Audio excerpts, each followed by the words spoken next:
안녕하세요 여러분, 도쿄하민슈입니다. 이번 주는 굉장히 많은 이벤트들이 자리를 잡고 있습니다. 내일은 CPI가 발표되고요. 수요일은 PPI 지표, 그리고 FOMC 회의 결과가 발표가 되고요. 목요일은 리테일 세일즈와 Initial Jobless Claim, 그리고 Continuing Claims가 예정되어 있는 등 많은 변동성을 야기할 수 있는 이벤트들이 있습니다.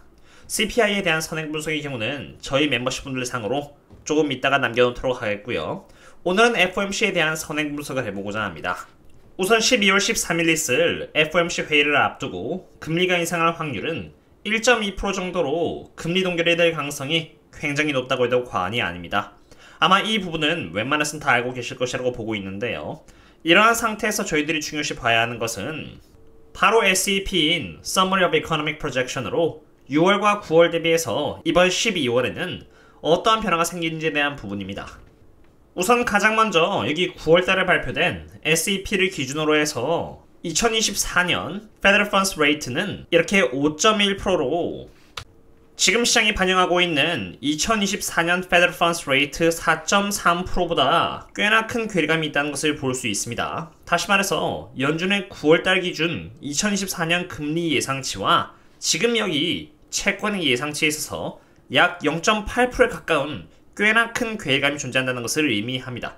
만약 이번 SEP에 있어서 연준이 바라보고 있는 2024년에 Federal Funds Rate 5.1%의 변화가 없거나 조금 하향 조정이 된다고 하더라도 여전히 여기 4.3% 대비해서 높은 수치가 발표가 된다면은 채권은 2024년 바라보고 있는 이러한 예상 금리를 연준의 방향에 맞춰서 더 높여나갈 가능성이 높다라고 보시면 됩니다.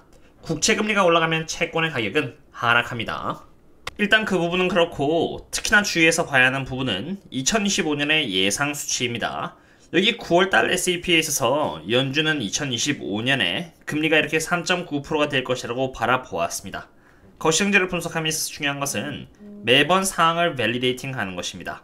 틀리고 말고를 떠나서 항상 업데이트를 하고 그것에 맞춰서 대응을 하는 것인데 FOMC 회의 발표에 앞서서 저는 연준이 12월 달에는 2025년 Federal Funds Rate가 3.9%에서 더 떨어지는 것이 아니라 4.1에서 4.2% 이상이 될 것이라고 보고 있습니다. 제가 저희 멤버십 분들인 네이버 프리미엄 컨텐츠에는 이렇게 분석을 사전적으로 드렸는데요. Federal Funds Rate의 공식은 여기 PCE 인플레이션에서 Real Rate를 더하는 것입니다. 2025년 기준 PCE는 여기 2.2%인 상태이고 Real Rate의 경우는 1년부터 30년까지 모든 해에 걸쳐서 아무리 못해도 2% 이상이므로 그 두 개의 수치를 더한다면 4.2%가 나오는 것입니다. 다시 말해서 9월달의 SEP 기준으로 연준은 2025년에 금리 인하가 돼서 3.9%가 될 것이라고 바라보고 있는 것인데 이번에 발표될 SEP에서 만약에 4.2%로 상향 조정이 돼서 발표가 된다면 생각보다 인플레이션은 정말 스티키하며 스태그플레이션의 현상이 지속되고 있다고 바라볼 수 있겠습니다. 이처럼 저는 거시경제에 대한 업데이트와 선행 분석들을 저희 멤버십 분들께 공유드리고 있으며 사실 차별적으로 영상에서 다루지 않는 많은 내용들을 공유드리고 있기에 그냥 후행 분석에 따라서 끼워 맞추기식의 거시경제가 아니라 정말 실용적으로 거시경제를 공부해보고 싶다면 참고해보시면 좋을 듯 합니다. 그럼 2025년 Federal Funds Rate가 상향 조정이 될 수 있다는 가능성을 바라보았고 이것을 좀 더 쉽게 말하자면 국채금리가 다시 상향 조정이 될 수 있다는 것을 의미합니다. 국채금리가 상향 조정이 될 수 있다는 것은 주식은 반대로 하락할 가능성이 높다는 것을 의미하는 것이겠죠. 그럼 여기서 이어서 더 중요한 부분인 중립금리인 여기 longer run 쪽을 바라보도록 하겠습니다. 지금 2026년 이후 longer run 부분은 2.5% 가리키고 있는데요. Central Tendency에 있어서 그 범위는 6월달 기준으로 2.5에서 2.8%였고 9월달 기준으로는 2.5에서 3.3%를 바라보고 있었습니다. 중요한 것은 이러한 수치가 이번 12월달에 발표할 때 어떻게 되느냐가 중요한 것입니다.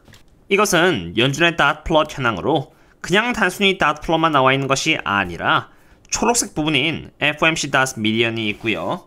앞으로의 미래 궤적을 의미하는 dot weighted average까지 보여주고요. 이러한 데이터들은 저희 신사학개 및 텔레그램 멤버십 분들께만 앞으로 매번 공유드리고자 합니다. 잘 보시면요. 여기 다스 미디언의 위치가 2013년을 시작으로 해서 계속 하락을 하더니 2019년을 시작으로 해서 2023년까지 이렇게 계속 2.5%에 머물러 있었다는 것을 볼 수 있습니다. 연준은 계속해서 중립금리 2.5%를 고집해 왔는데요. 그런데 점점 최근 들어서 weighted average의 수치가 이렇게 다시 상승하기 시작했다는 것입니다. 이것은 중립금리가 이제 더 이상 2.5%가 아니라 미래에 2.7%에서 심하면 3%까지도 올라갈 수 있음을 의미합니다. 만약 그렇게 되면은 여기 longer run의 수치는 2.5%가 아니고 더 높아지게 되고요. 그 범위가 사실 여기 6월달부터 9월달까지 이렇게 늘어났듯이 이번에 발표할 12월 SEP 수치에 있어서 더 늘어날 수 있다는 것을 의미합니다. 그럼 중요한 것은 이 중립금리가 올라간다는 것에 대한 의미겠죠. 우선 기본적으로 금리가 24년, 25년, 26년 그리고 그 이후까지 지난 10년 동안 보여준 2%대 금리가 아니라 허들이 올라간다는 것 자체가 안 좋은 것입니다. 금리가 높아질수록 실질 경기에 부담이 되는 것이므로 좋은 것이 아닌 것입니다. 중립금리가 올라간다는 것은 평소에 10년 국채금리가 2%대였다면 이제는 프리미엄을 시장이 요구함에 따라서 더 이상 2%대가 기본이 아니라 3%대와 같이 시장이 바라보고 있는 시야가 상향 조정이 된다고 보시면 됩니다. 그럼 구체적으로 그게 어떻게 영향을 주는지 객관적인 지표를 통해서 보도록 하겠습니다. 이것은 채권을 상으로 얼마나 프리미엄이 잡히는지를 보여주는 지표인데요. 노란색이 바로 프리미엄을 의미하는 지표로 최근 국채금리를 대상으로 프리미엄이 이렇게 하락함에 따라서 국채금리가 이렇게 함께 떨어졌다는 것을 파란색 지표를 통해서 볼 수가 있습니다. 그런데 만약 이번에 연준이 SEP 지표를 통해서 중립금리가 2.5%에서 높아진다는 것을 인정하는 모습을 보여준다면 국채금리는 더 높은 프리미엄을 요구하게 되고 그 과정에서 노란색 지표가 올라감에 따라서 파란색 지표도 올라가게 되고 그렇게 되면 특히나 장기 국채금리는 올라가게 됩니다. 장기 국채금리가 올라간다는 것은 여기 반등을 준비하고 있는 10년과 30년 등이 대상이 되겠고요. 2년 국채금리 또한 오르긴 하겠지만 장기 국채금리가 더 높게 오름에 따라서 여기 보시는 yield curve는 re-steepening, 즉 다시 올라가는 현상을 보여주게 됩니다. 지금은 비록 굉장히 이렇게 inverted 된 상태이지만 상관관계가 보여주듯이 yield curve가 올라가면은 S&P 500은 하락하고요. 반대로 떨어지면은 이렇게 상승을 하기 때문에 이번 FOMC에서는 금리를 인상하냐 마냐 혹은 동결하냐 등의 결과가 중요하다기보다는 SEP에서 2024년, 2025년 longer run의 지표가 어떻게 수정되는 모습을 보여주냐가 중요한 것입니다.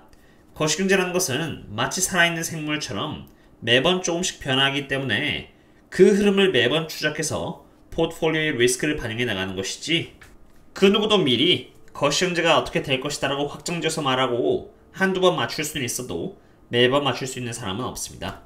투자자로서 최대한 할 수 있는 부분은 거시경제를 올바른 시각에서 바라보고 지금 갖고 있는 준비물을 최대한 활용해서 앞으로의 결과를 가늠하고 리스크를 포트폴리오에 반영해 나가는 과정이라고 봅니다. 저희 멤버십 내에서는 이러한 과정들을 매일매일 트래킹해서 숙제를 해나가고 있으며 정말 지금 겪어나가는 과정을 제대로 배우고 나의 것으로 만들고 싶으신 분들께서는 신사업개미와 함께하는 것도 좋은 방법이 될 것이라고 봅니다. 어쨌든 오늘은 이 정도로 하도록 하겠고요. 또 다른 업데이트는 조금 있다가 또 텔레그램과 네이버 프리미엄 컨텐츠 남기도록 하겠습니다. 그럼 다음에 또 만나요. See you later.